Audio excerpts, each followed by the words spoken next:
क्या आपने कभी सोचा है कि काश सीखना बिल्कुल एक कैमरे की तरह होता?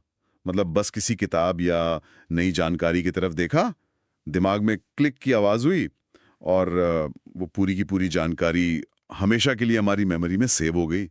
अरे हाँ, ये सुनने में तो बहुत ही आकर्षक लगता है।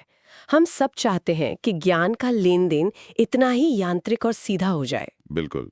बिना किसी मेहनत के, बिना किसी रटंत विद्या के। लेकिन सच्चाई ये है कि ये जो धारणा है ना, ये मानती है कि इंसान का दिमाग बस एक खाली हार्ड ड्राइव है जो बस फाइलों का इंतजार कर रहा है। असल में मानव मनोविज्ञान बहुत उलझा हुआ और जटिल है। और शायद यही वजह है कि कभी-कभी किसी चीज़ को समझना इतना मुश्किल लगता है। मतलब कभी हमारा ध्यान भटक रहा होता है या कभी विषय इतना उबाऊ होता है कि दिमाग उसे प्रोसेस ही नहीं करता। सही कहा आपने। और कभी-कभी तो किसी विचार को हमारे अंदर जड़ जमाने के लिए एक खास तरह के माहौल की भी जरूरत होती है। तो ये कैमरे वाला फॉर्मूला असल जिंदगी में पूरी तरह फेल हो जाता है। हाँ, एकदम फेल। गहराई से देखें तो ज्ञान सिर्फ दिया और लिया नहीं जाता। ये एक बहुत ही गतिशील प्रक्रिया से होकर गुजरता है। बिल्कुल, जिसे हम शिक्षण की जटिल भूल भुलैया कह सकते हैं, क्योंकि ज्ञान का निर्माण होता है, उसका सीधा हस्तांतरण नहीं। और इसी भूल भुलैया को सुलझाना आज के हमारे इस गहन विश्लेषण का मिशन है। तो आज हम जिन स्रोतों पर चर्चा कर रहे हैं वे यूजीसी नेट पेपर 1 की अध्ययन सामग्री से लिए गए हैं। हाँ, विशेष रूप से शिक्षण अभिवृत्ति या जिसे हम टीचिंग एप्टीट्यूड कहते हैं, उसके सिद्धांत और कुछ बेहद दिलचस्प बहुविकल्पीय प्रश्न। अब हमारा उद्देश्य यहाँ सिर्फ एक परीक्षा का सिलेबस पूरा करना नहीं है।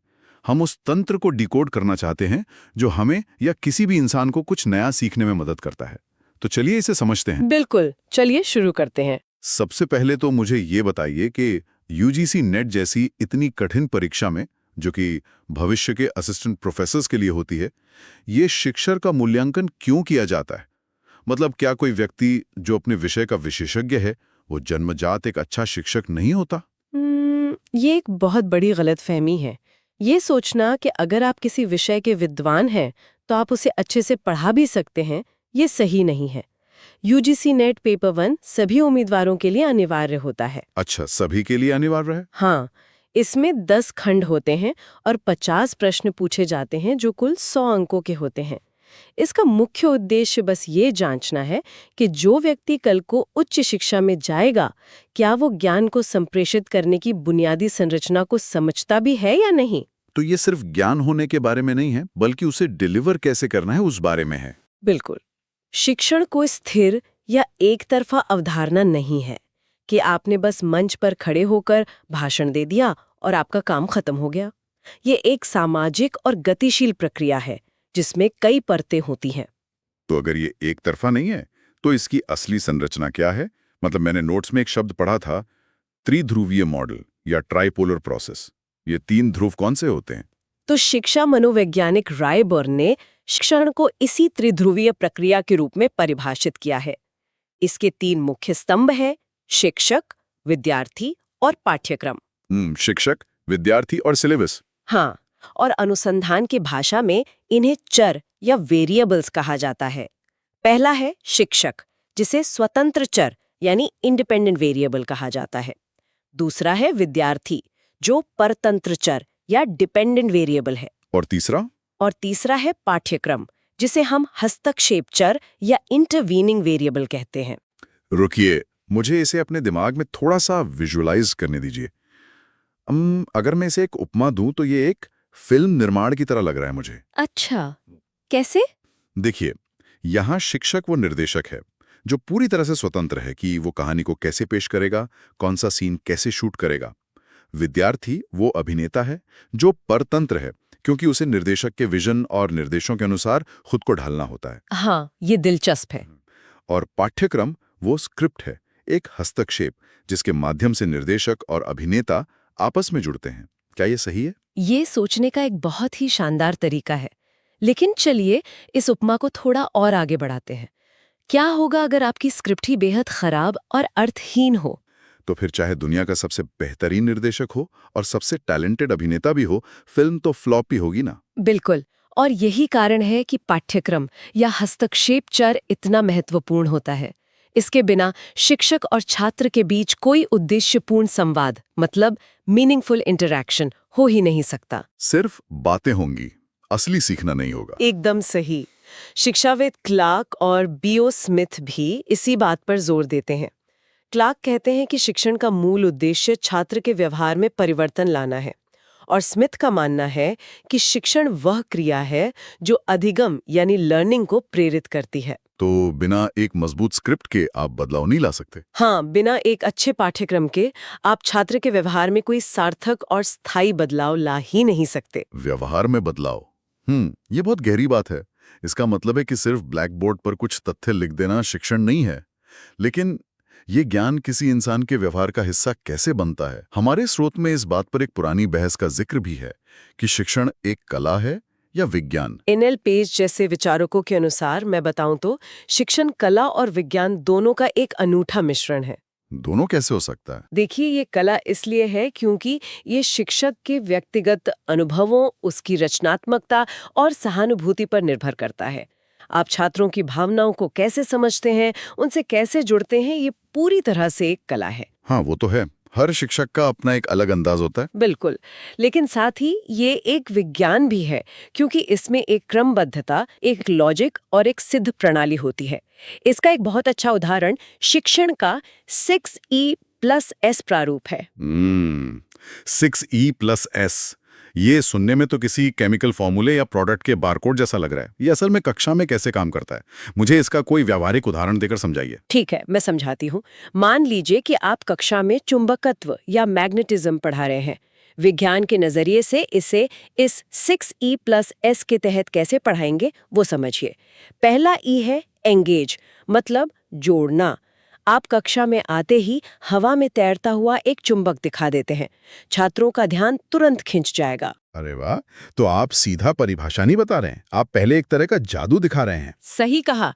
फिर आता है दूसरा ए, जो है एक्सप्लोर या अन्वेषण।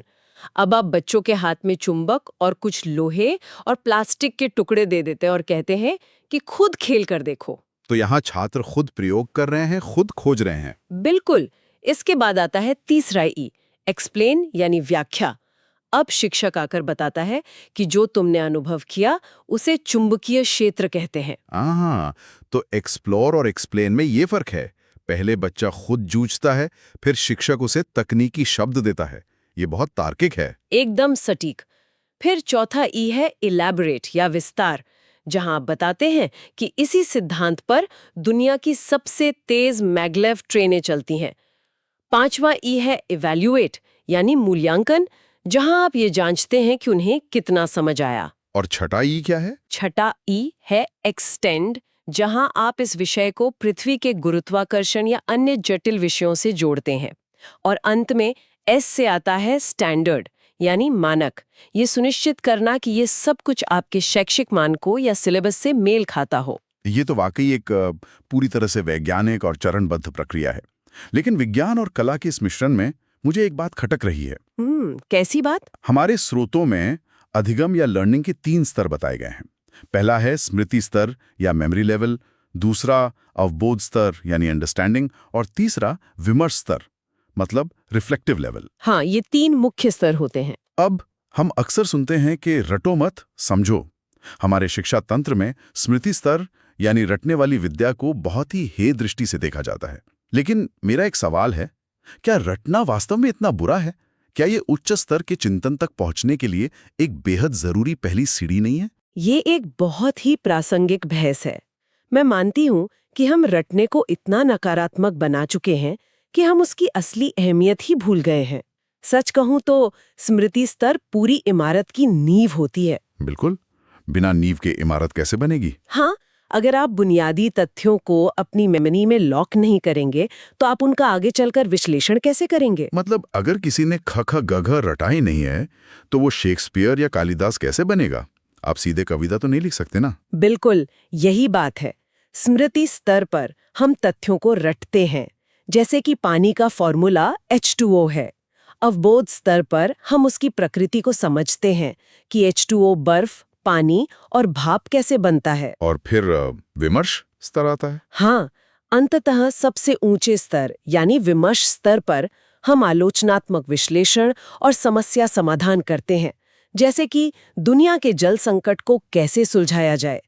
इसी से गहराई से जुड़ा है बीएस ब्लूम का शैक्षिक उद्देश्यों का वर्गीकरण, जो बहुत मशहूर है। हाँ, मैंने नोट्स में ब्लूम के 3 क्षेत्रों या डोमेन्स के बारे में देखा था, ज्ञानात्मक, भावात्मक और मनोगत्यात्मक। हाँ, कॉग्निटिव, अफेक्टिव और साइकोमोटर। तो ज्ञानात्मक तो मुझे समझ आ रहा है कि ये दिमाग और बुद्धि से जुड़ा है, लेकिन बाकी 2 को थोड़ा सरल भाषा में समझाइए। इसे ऐसे समझते हैं, हाँ। मान लीजिए आप किसी को कार चलाना सिखा रहे हैं। ज्ञानात्मक स्तर वो है जहां उसे पता है कि लाल बत्ती पर रुकना है और क्लच कहाँ है। ये उसके दिमाग में है। ठीक है, उसे थ्योरी पता है। हाँ, भावात्मक स्तर वो है जहां उसके अंदर यातायात नियमों का सम्मान करने और सुरक्षित चलाने की भावना या मूल्य विकसित होते हैं। ये उसके दिल और चरित्र से जुड़ा है। अच्छा, और मनोगत्यात्मक या साइकोमोटर? ये वो स्तर है जहां ज्ञान आपकी आदत और शरीर का हिस्सा बन जाता है। जब आप कार चला रहे होते हैं और अचानक कोई सामने आ जाए, तो आप सोचते नहीं हैं कि अब मुझे ब्रेक दबाना चाहिए। आपका पैर अपने आप ब्रेक पर चला जाता है। अरे हाँ, ये तो रिफ्लेक्स एक्शन हो जाता है। पर न रुके, बल्कि भावात्मक और मनोगत्यात्मक स्तर तक जाए। तो ये सिर्फ दिमाग का खेल नहीं है, ये दिमाग, दिल और शरीर तीनों का बेहतरीन तालमेल है। अब यहाँ से मैं चर्चा को थोड़ा मोड़ना चाहता हूँ। जी बिल्कुल। अगर ब्लूम का कहना है कि हमें सीखने के लिए दिल और शरीर दोनों को जोड़ना होगा, तो वो जो पुरानी पारंपरिक कक्षाएं होती थीं, जहां बच्चे चुपचाप एक लाइन में बैठे हैं और शिक्षक बस बोल रहा है, वो तो इस पैमाने पर पूरी तरह से अधूरी थी, है ना? वो पारंपरिक चौक और टॉक विधि थी। शिक्षक ब्लैकबोर्ड पर लिख रहा है और छात्र बिना सवाल के बस नोट कर रहे हैं। ये पूरी तरह से शिक्षक केंद्रित व्यवस्था थी। हाँ, उसमें बच्चों की तो कोई भागीदारी नहीं होती थी। इसका एक बड़ा फायदा ये था कि ये बहुत किफायती थी, लेकिन इसमें सहकर्मी शिक्षण या बच्चों के आपस में सीखने का पूरी तरह से अभाव था। समय के साथ हमने आधुनिक और आईसीटी आधारित प्रणालियों की ओर रुख किया है। आईसीटी मतलब इंफॉर्मेशन एंड कम्युनिकेशन टेक्नोलॉजी। हाँ, जैसे smart board, online test, Google classroom वगैरह। स्रोत सामग्री में आधुनिक शिक्षण का एक बहुत ही रोचक एमसीक्यू था, फ्लिप्ड कक्षा या फ्लिप्ड क्लासरूम के बारे में। इसमें बताया गया है कि छात्र कक्षा में आने से पहले घर पर ही व्याख्यान के वीडियो देखते हैं और फिर कक्षा के समय का उपयोग चर्चा और समस्या समाधान के लिए करते हैं। हाँ, ये आजकल काफी लोकप्रिय हो रहा है। अगर मैं इसे एक उपमा दूं, तो ये वैसा ही है जैसे खाना पकाने की सारी उबाऊ तैयारी, सब्जियां काटना, मसाले निकालना आप घर पर अकेले कर लें। अच्छा उदाहरण है। और फिर एक मास्टर शेफ के साथ मेन किचन यानी कक्षा में जाकर सिर्फ डिश को पकाना, प्रयोग करना और उसे सजाने का काम करें। ये फ्लिप्ड कक्षा का एक बहुत ही आकर्षक उदाहरण है। पारंपरिक रूप से शिक्षक कक्षा में सामग्री पढ़ाता था, यानी आपके उदाहरण के हिसाब से सब्जियां काटता था, और छात्र घर जाकर होमवर्क में समस्याओं को अकेले सुलझाते थे, जहां वे अक्सर अटक जाते थे और मदद करने वाला कोई नहीं होता था। बिल्कुल। फ्लिप्ड कक्षा ने इसे पूरी तरह से पलट दिया है। मास्टर शेफ यानी शिक्षक अब तब मौजूद हैं जब आप वास्तव में खाना पका रहे हैं और गलतियां कर रहे हैं। लेकिन इस मॉडल में एक बहुत बड़ा जोखिम भी है। जोखिम? कैसा जोखिम? जरा सोचिए, क्या होगा अगर छात्र घर से सब्जियां काटकर ही ना आए, यानी उसने घर पर वो वीडियो लेक्चर देखा ही नहीं। तो पूरी कक्षा का समय बर्बाद हो जाएगा। ओह हाँ, तब तो मास्टर शेफ भी कुछ नहीं कर पाएगा, पूरी क्लास ठप पड़ जाएगी। और इसीलिए स्रोत स्पष्ट रूप से कहता है कि आईसीटी टूल्स का उपयोग केवल इसलिए नहीं करना चाहिए क्योंकि वे नए या ट्रेंडी हैं। किसी भी शिक्षण उपकरण की प्रभावशीलता 4 बातों पर निर्भर करती है। वो 4 बातें क्या हैं? प्रकार, लागत या कॉस्ट, सुलभता यानी एक्सेसिबिलिटी और जटिलता। अगर आप एक ऐसी तकनीक लेकर आते हैं जो बहुत जटिल है, जिसे सेट करने में ज्यादा समय निकल जाए, हाँ, या जिस तक ग्रामीण छात्रों की पहुंच ही ना हो, बिल्कुल, तो वो तकनीक एकदम व्यर्थ है। ऐसे में एक साधारण चॉक एंड टॉक विधि उस फैंसी स्मार्ट बोर्ड से कहीं ज्यादा प्रभावी साबित हो सकती है। ये एक बहुत ही महत्वपूर्ण बात है। हम अक्सर तकनीक के पीछे इतने अंधे हो जाते हैं कि हम भूल जाते हैं कि मुख्य लक्ष्य सीखना है, किसी नए उपकरण का प्रदर्शन करना नहीं। लेकिन चलिए उपकरणों से आगे बढ़ते हैं और वापस इंसान के दिमाग पर आते हैं। मनोविज्ञान की तरफ। हाँ, आपकी कक्षा चाहे कितनी भी हाईटेक क्यों ना हो, अगर सामने बैठा छात्र सीखने के लिए प्रेरित ही नहीं है, तो दुनिया की कोई भी तकनीक काम नहीं आएगी। और यहीं पर मनोविज्ञान का प्रवेश होता है। रॉबर्ट गैले ने अपनी प्रसिद्ध पुस्तक द कंडीशंस ऑफ लर्निंग में अधिगम की परिस्थितियों के 8 स्तर बताए हैं। ये एक पूरा पदानुक्रम या हायरार्की है। 8 स्तर? ये तो किसी वीडियो गेम के लेवल जैसा लग रहा है। क्या एक छात्र को 8वें स्तर तक पहुंचने के लिए पहले के सारे स्तर क्रम से पार करने होते हैं, या वो बीच में कोई स्तर छोड़ सकता है? नहीं, ये बिल्कुल एक क्रम है, आप कोई स्तर छोड़ नहीं सकते। चलिए इसे क्रिकेट खेलने के उदाहरण से समझते हैं। अच्छा, क्रिकेट, ये दिलचस्प होगा। सबसे पहला और बुनियादी स्तर है संकेत अधिगम या सिग्नल लर्निंग। जैसे अंपायर ने उंगली उठाई और आप समझ गए कि आप आउट है। ये बस एक संकेत पर प्रतिक्रिया है। ठीक है, फिर दूसरा स्तर क्या है? दूसरा है उद्दीपन अनुक्रिया या स्टिमुलस रिस्पॉन्स। आपने देखा कि गेंद आ रही है और आपने तुरंत बल्ला घुमाया। तीसरा है श्रृंखला या चेन, जहां आप कई गतियों को जोड़ते हैं, जैसे पहले पैर आगे निकालना, फिर बल्ला घुमाना और फॉलो थ्रू करना। समझ गया। तो आप छोटे छोटे एक्शंस को जोड़ रहे हैं। हाँ। चौथा है शाब्दिक साहचर्य या वर्बल एसोसिएशन, जब आप रन लेते समय अपने साथी को आवाज लगाते हैं कि यस या नो। और पांचवा है विभेदन यानी डिस्क्रिमिनेशन। ये बहुत महत्वपूर्ण है। विभेदन में क्या होता है? यहाँ आप अंतर करना सीखते हैं कि ये गेंद फास्ट है या स्पिन है। अरे वाह! तो यहाँ तक आते आते खिलाड़ी खेल की बारीकियों को समझने लगा है। इसके बाद क्या आता है? छठा है संप्रत्यय या कॉन्सेप्ट, जैसे रन रेट या फील्ड प्लेसमेंट के कॉन्सेप्ट को समझना। सातवां है नियम, खेल के बड़े नियमों को समझना, जैसे पावर प्ले में कितने खिलाड़ी सर्कल के बाहर हो सकते हैं। और आखिरी 8वां स्तर? और अंत में 8वां और सबसे ऊंचा स्तर है समस्या समाधान अधिगम, जहां मैच के आखिरी ओवर में आपको 20 रन चाहिए। तो आप अपनी सीखी हुई सारी चीजों, नियमों और कॉन्सेप्ट्स का इस्तेमाल करके उस समस्या को सुलझाते हैं। क्या बात है! एक शिक्षक का लक्ष्य हमेशा छात्र को पहले स्तर से इसी 8वें स्तर तक ले जाना होता है। ये उदाहरण बहुत ही सटीक था। इसने गैने के सिद्धांत को एकदम साफ कर दिया। लेकिन इस पूरी यात्रा में पहले स्तर से 8वें स्तर तक जाने के लिए जो चीज ईंधन का काम करती है, वो है प्रेरणा या मोटिवेशन। हाँ, प्रेरणा के बिना तो कुछ शुरू ही नहीं होगा। मैंने पढ़ा कि प्रेरणा 2 तरह की होती है, बाह्य और आंतरिक। छोटे बच्चों को अक्सर बाह्य प्रेरणा दी जाती है, जैसे होमवर्क कर लो तो टीवी देखने मिलेगा। और आंतरिक प्रेरणा वो है जहां आप बस अपनी जिज्ञासा शांत करने के लिए सीखते हैं। बिल्कुल। अब किताबों में हमेशा ये आदर्श वाक्य लिखा होता है कि आंतरिक प्रेरणा ही सर्वश्रेष्ठ है। लेकिन जमीनी हकीकत तो ये है कि लोग ग्रेड्स, प्रमोशन या अच्छी नौकरी के लिए पढ़ते हैं। तो क्या बाह्य प्रेरणा पूरी तरह से बेकार है? ये एक बहुत ही व्यवहारिक सवाल है। मैं कहूंगी कि बाह्य प्रेरणा बिल्कुल भी बेकार नहीं है। दरअसल बाह्य प्रेरणा एक स्टार्टर मोटर की तरह काम करती है। Starter motor? हाँ, किसी भी भारी मशीन या इंजन को शुरू करने के लिए आपको शुरुआत में बाहर से एक झटके या स्पार्क की जरूरत होती है। परीक्षा के अंक या माता पिता की तारीफ छात्र को सीखने की प्रक्रिया शुरू करने के लिए बस वो पहला धक्का देती है। लेकिन एक स्टार्टर मोटर से आप गाड़ी को हाईवे पर लंबी दूरी तक तो नहीं चला सकते ना? बिल्कुल सही पकड़े आप। लंबे सफर के लिए इंजन को खुद के ईंधन की जरूरत होती है।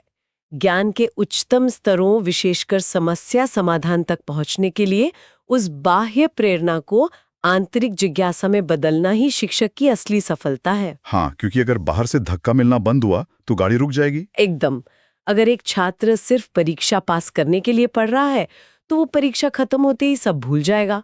लेकिन जब वो किसी विषय से प्यार करने लगता है, तब उसके व्यवहार में स्थायी परिवर्तन आता है। तो इसका मतलब है कि ये एक 2 तरफा सड़क है। शिक्षक अपना काम कर रहा है, त्रिध्रुवीय मॉडल सेट है, 6E+S काम कर रहा है, स्टार्टर मोटर भी चालू है। लेकिन अब उस परतंत्र चर यानी विद्यार्थी की खुद की जिम्मेदारी क्या है? स्रोत में प्रभावी श्रोता या इफेक्टिव लिसनर पर एक दिलचस्प MCQ भी था। हाँ, क्योंकि श्रवण या लिसनिंग किसी भी संचार का सबसे बड़ा आधार है। एक प्रभावी श्रोता वो नहीं है जो बस चुपचाप सुन रहा हो। तो फिर कौन है? वो है जो शारीरिक और मानसिक रूप से सतर्क रहता है। और सबसे महत्वपूर्ण बात, वो ध्यान भंग होने का प्रतिरोध करता है, जिसे हम रेजिस्टिंग डिस्ट्रैक्शन कहते हैं। ध्यान भंग होने का प्रतिरोध करना। मुझे लगता है कि आज के डिजिटल युग में ये किसी सुपर पावर से कम नहीं है। जो लोग इस वक्त हमारा ये गहन विश्लेषण सुन रहे हैं, मुझे यकीन है कि उनमें से कई लोग इस वक्त अपने फोन पर व्हाट्सएप नोटिफिकेशन या आसपास शोर से ध्यान भंग होने का प्रतिरोध कर रहे होंगे। और ये आसान बिल्कुल नहीं है। लेकिन जब कोई छात्र प्रभावी ढंग से सुनता है, अशाब्दिक संकेतों को समझता है और सही समय पर प्रश्न पूछता है, तभी वो पीईओज को प्राप्त कर सकता है। पीईओज, हाँ, ये हमारे स्रोतों में एक और एमसीक्यू था। कार्यक्रम शिक्षा उद्देश्य या प्रोग्राम एजुकेशनल ऑब्जेक्टिव्स, इसे थोड़ा स्पष्ट करें। पीओस का मतलब है कि किसी भी एकेडमिक कार्यक्रम जैसे कि 4 साल की इंजीनियरिंग या 3 साल का ग्रेजुएशन, उसके पूरा होने पर छात्रों को ज्ञान, कौशल और दक्षताओं की एक ऐसी श्रृंखला प्राप्त होनी चाहिए जिन्हें वो अपने व्यक्तिगत और पेशेवर जीवन में लागू कर सकें। मतलब सिर्फ डिग्री लेके ना बैठें, कुछ काम का सीखें। बिल्कुल। अगर हम आज की पूरी चर्चा को समेटें तो रायबर्न का 3 ध्रुवीय मॉडल, ब्लूम का वर्गीकरण, 6E+S, ICT टूल्स और ज्ञाने के 8 स्तर, ये सब कुछ अंततः सिर्फ इन पीईओज की प्राप्ति के लिए ही तो है। मतलब ज्ञान केवल मस्तिष्क के किसी कोने में धूल खाने के लिए जमा नहीं किया जाता। इसे इस तरह से पिरोया जाना चाहिए कि आप बाहर जाकर वास्तविक दुनिया की समस्याओं को सुलझा सकें। एकदम सही। यही शिक्षा का अंतिम लक्ष्य है। तो श्रोताओं, आज हमने क्या क्या डिकोड किया। हमने शुरुआत की थी इस विचार से कि सीखना एक कैमरे के क्लिक जैसा नहीं है, ये एक जटिल त्रिध्रुवीय और विकासात्मक प्रक्रिया है जो कला की सहानुभूति और विज्ञान की तार्किकता का अद्भुत मिश्रण है। हाँ, और हमने देखा कि कैसे पारंपरिक कक्षाओं से निकलकर हम फ्लिप्ड कक्षाओं की मास्टर शेफ किचन तक पहुंचे। हमने ये भी जाना कि रटना या स्मृति स्तर कोई बुरी बात नहीं, बल्कि ज्ञान की मजबूत नींव है। और हमने ये भी समझा कि कैसे बाह्य प्रेरणा के स्टार्टर मोटर को आंतरिक जिज्ञासा के इंजन में बदलना होता है ताकि हम समस्या समाधान की शिखर तक पहुंच सकें। और ये सब तभी संभव है जब इस पूरी प्रक्रिया के तीनों ध्रुव, शिक्षक, छात्र और पाठ्यक्रम, एक दूसरे के साथ एक सार्थक तालमेल बिठाएं। ये एक शानदार निष्कर्ष है। लेकिन जाने से पहले मैं आपके और हमारे सभी श्रोताओं के लिए एक विचार छोड़ना चाहता हूं जिस पर आप खुद सोचें। जी बताइए। हमने शुरुआत में रायबर्न के त्रिध्रुवीय मॉडल पर बात की थी, जहां शिक्षक स्वतंत्र चर है, छात्र परतंत्र चर है और पाठ्यक्रम हस्तक्षेप है। लेकिन आज के समय में जहां आर्टिफिशियल इंटेलिजेंस और उन्नत तकनीक शिक्षा को पूरी तरह से छात्र केंद्रित और स्वगति बना रही है, तो क्या भविष्य में त्रिध्रुवीय मॉडल से स्वतंत्र चर यानी मानव शिक्षक पूरी तरह से गायब हो जाएगा? ये तो सोचने वाली बात है। क्या भविष्य की शिक्षा सिर्फ एक छात्र और एक एआई सिस्टम के बीच का एक द्विध्रुवीय रिश्ता बनकर रह जाएगी? ये बहुत ही गहरा और थोड़ा डराने वाला सवाल है। क्या एक मशीन कभी उस कला, उस सहानुभूति और उस इंसानी स्पर्श की जगह ले पाएगी? मुझे तो नहीं लगता। यही तो सोचने वाली बात है। क्या भविष्य के कैमरे को किसी फोटोग्राफर की जरूरत ही नहीं बचेगी, या हमें हमेशा किसी ऐसे इंसान की आवश्यकता होगी जो ये बता सके कि लेंस को कहां और क्यों फोकस करना है? खैर, इस विचार के साथ हम आज का ये गहन विश्लेषण यहीं समाप्त करते हैं। हमारे साथ जुड़ने के लिए बहुत बहुत धन्यवाद। अपनी जिज्ञासा बनाए रखिए, सीखते रहिए और हाँ, ध्यान भंग होने से बचते रहिए।